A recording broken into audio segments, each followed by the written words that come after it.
Hey Plant Fam, I'm just moving some stuff around today because I have a lot of plants coming in. To appreciate you joining me, I did just finish cleaning up my plant cart, which is a great help to me. I started school on Monday, so that's a lot of work to do. I have a big order coming in on Monday. I'm supposed to be in the studio on Monday. Who makes my plans? I think I'm gonna fire her. She's not really good at it. So yeah, I'm trying to move some plants around because I've got a lot in here, and some are doing pretty well, and some keep drying out faster than I want them to. I have a south-facing window over here that I utilize a lot for sunlight. These are some variegated peace lilies that are not really liking that south-facing window that I'm giving them. Either that, or if I could just keep up with watering, they would probably enjoy that more. They're still doing pretty good. I'm trying to tighten everybody up in here.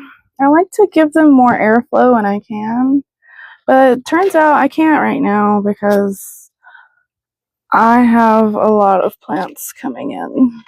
So I'm just trying to make everybody fit really tight, trying to go through and remove some yellow leaves, pull out some guys that need... Was that an ant on me for real? I think I'm just terrified of ants because they get me all season. And I am allergic. So hopefully it wasn't an ant. I'm just overly paranoid, guys. Sorry. Right, so a lot of little guys in here. I just have them stuck all over the place. Pretty network calathea. You see the design on that? Very nice. Plants have their own artwork, and they're very good at it. Yeah, see, I don't really even know how I want to put these in here. Some of them I need to take out and put in the kitchen. I have a shelf with a grow light, but it is shorter, and some of the plants have gotten too tall, so I'm kind of just looking for plants that are short enough. Ooh, it's got some pretty coloration on it coming in. Just trying to pull out some plants that will be shorter and put them in the kitchen. I definitely think I'm going to put these in the kitchen. Let's see if I can get a tray. I'm using my plant cart, which I highly recommend if you don't have one and you do a lot of plant work. For repotting right now, normally I use it to bus plants around. I'm going to leave it as a potting station because that's what I really need right now. So these are some small guys, and I'm going to move them into...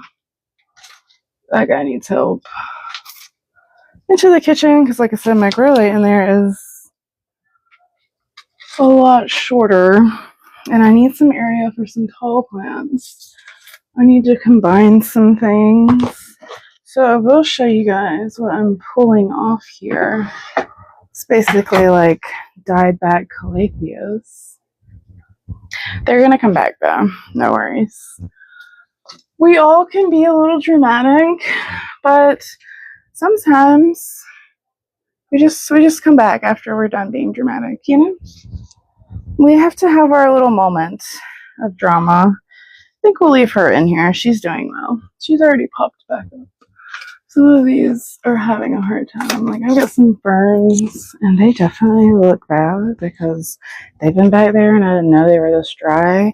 In North Carolina, we'll have, like, cold days, and then it'll be 70 the next day. That's a day like today. It is very warm in here. So they dry out faster, even though I did just water in here. And that's on me, but you know what? That guy might be done. He might be done. But the rest of these are definitely going to bounce back, and I'm just going to put them in the kitchen under that grow light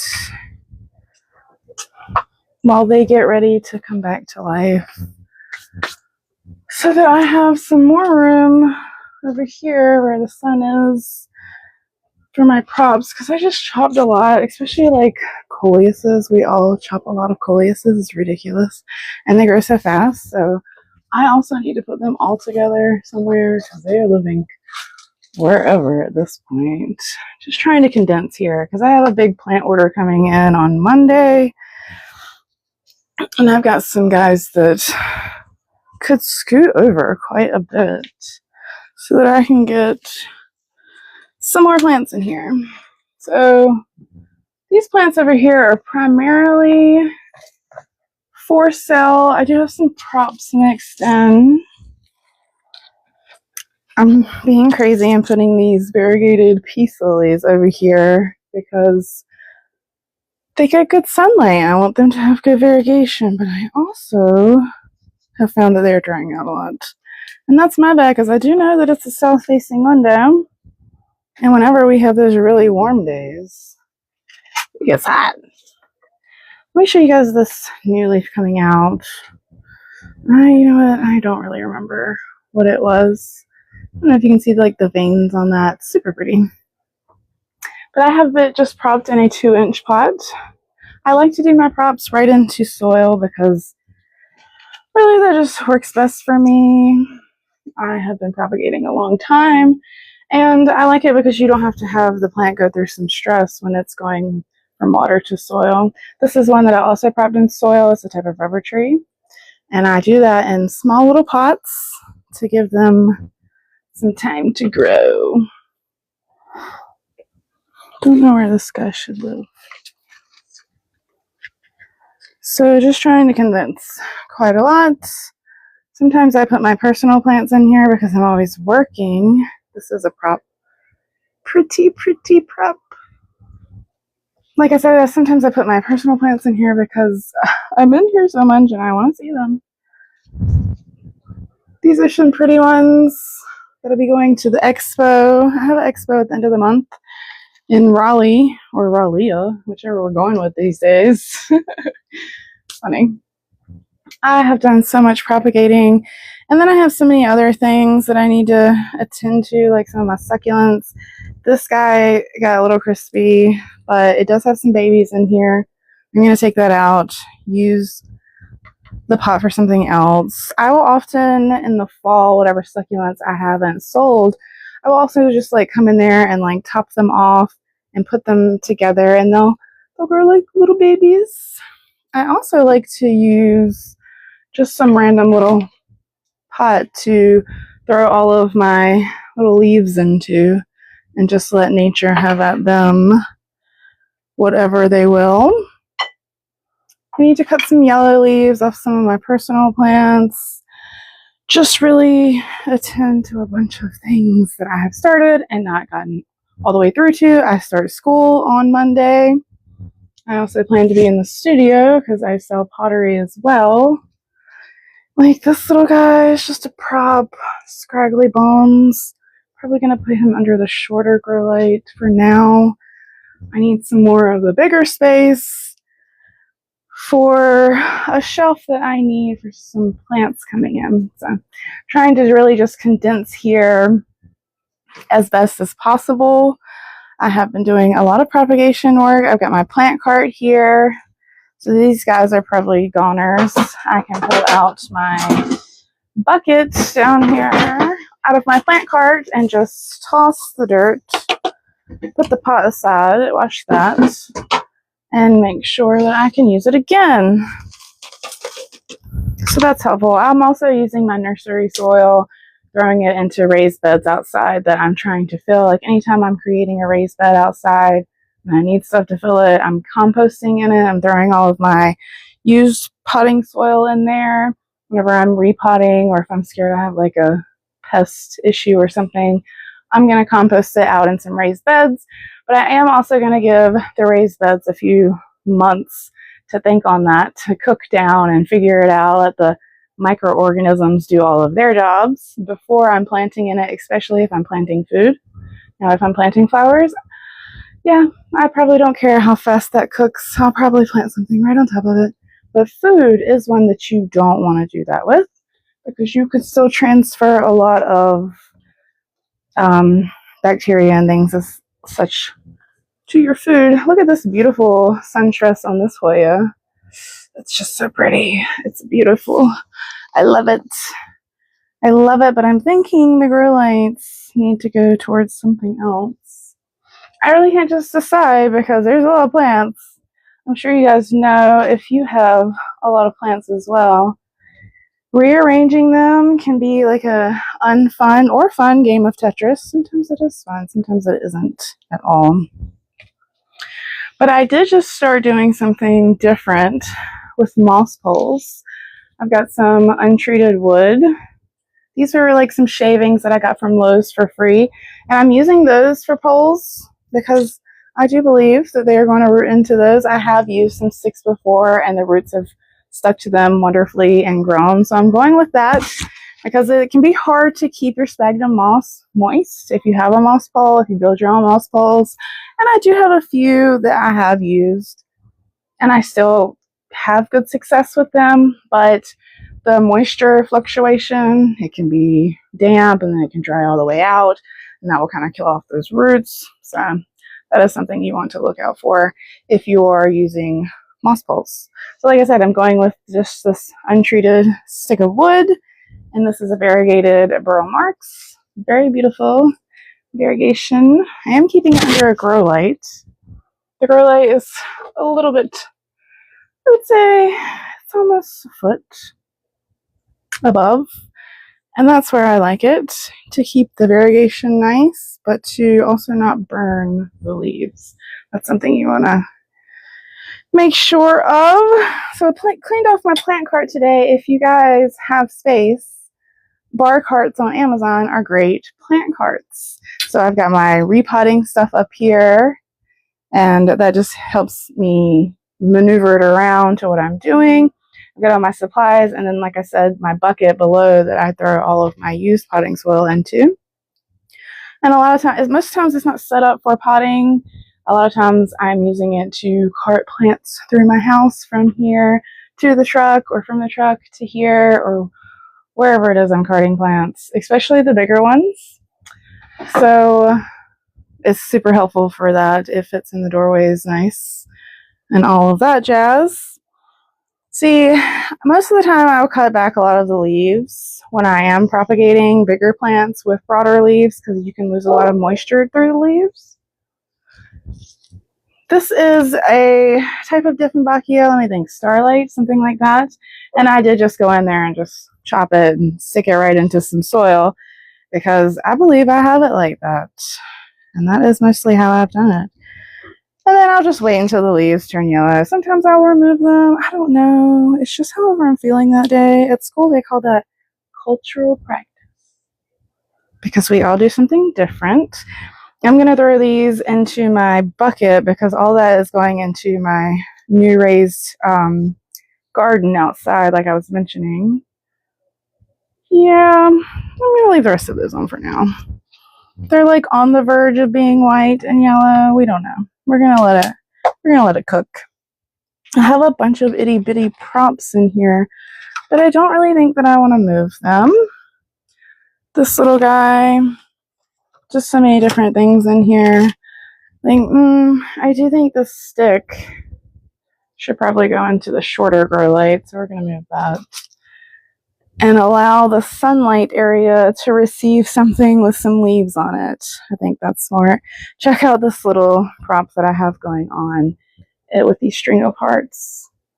They're just in this little ball with some sphagnum moss, and you can see, oh sweet, they have grown some roots. Let me see if I can get that better. There you go. Hope you guys can see those roots in there. I like to prop things in a humidity dome or a prop box because I really find that that helps keep that moisture in, especially if you're propping with leaves.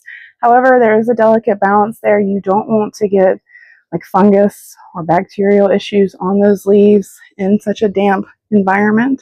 Sometimes you will have to air out your prop box or, you know, humidity dome, because it can create that habitat for the fungi and bacteria to grow in such a closed environment. You want to give it some air. I was trying to find, I got like humidity domes all over here hidden, and I don't want to poke myself, but I'm trying to show you guys this one and also check on it myself. This little guy is like just from the Dollar Tree or something, and it's really old, so it might break. I have some strawberry begonias in here. Those little babies, I think they're growing. They're pretty easy to prop though. I probably didn't even need to go dramatic with the humidity dome, but it is doing well, so check that one off. Let's see here. What else did I have in a humidity dome? There were some other things. Oh, like these cups, especially with spider plants. This is like a vintage green spider plant. Most of the ones you see these days are variegated with the stripe down the middle or the stripes down the side that are white. This is like a vintage one, a green one. You don't often see these too much. So I've got these propped just into some soil. This doesn't have any drainage holes. And I'm seeing some little baby roots down in there. Some of the other ones that I had propped at the same time, they already had roots on them, and I transplanted them out already. I would show you, but I don't even remember where I put them. I don't. It really sucks because I'll pull plants out for my live to sell, like my Facebook Live. Pretty variation. These are Hoyas. This is some sun stress. I love it when they sun stress black. So pretty. Has the black edges as well. Yeah, I'll pull plants out for my Facebook Live for my local buyers, and if I clean up my plants right after my live, like I put them all back in their spaces, it will be a nightmare because I'll forget where I put them. Or also, I have a 3-year-old, and he likes to help me clean them, so he'll just come pick the plant up and put it back somewhere. And I'll be like, where the f is that plant that I just set down to sell to somebody? That one's never fun. This is a blooming kalanchoe, and they really are long-lasting bloomers. Also very easy to care for. They're succulent type, got waxy-like leaves.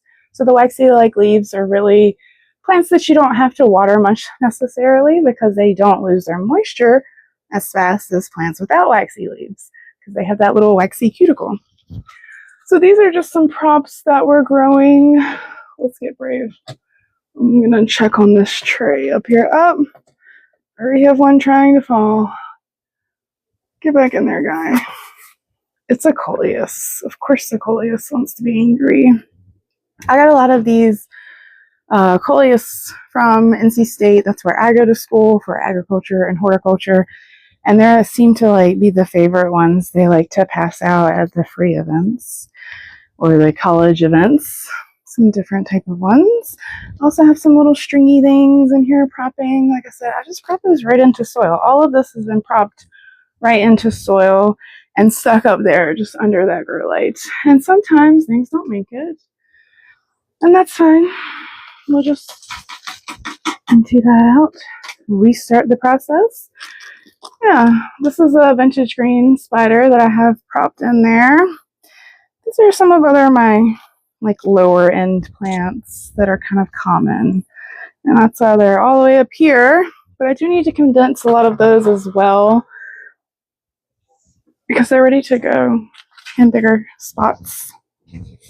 This is a beauty, and I actually think that her new owner is coming to pick her up today. So good thing I found it and showed it to you guys. Somebody remind me that that's where I put it. I really hate that I do that. I try to keep it so organized, but after a show, it can really get all over the place. This is a Frederick, and now one of my friends at a swap did give me this one. She's trying to cut back on her plant collection, and she ended up winning it. So she was like, oh, please take this. And I was like, gladly. Thank you. So pretty. I have a couple of these that I sell during like the spring season, but I don't really like to sell them or keep them in my house because, but let me say, I just keep a few alocasias in my house because I don't want to tango with them over the winter. This is a beautiful begonia. They're very easy to propagate from all parts of the plant. The leaf, the stem, obviously the roots.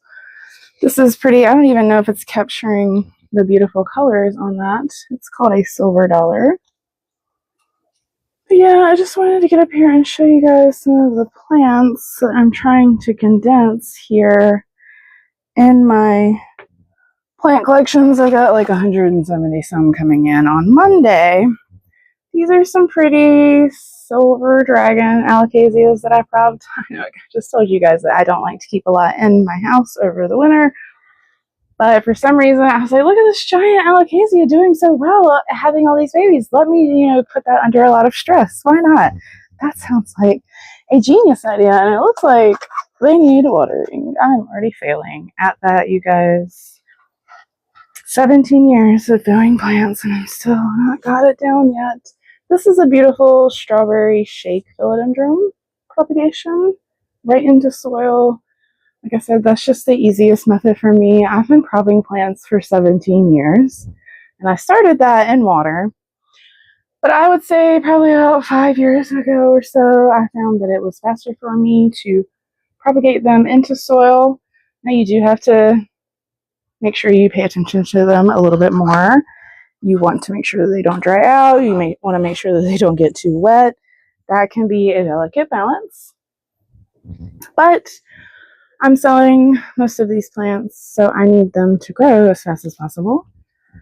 And most of the times, that is them being propped right into soil.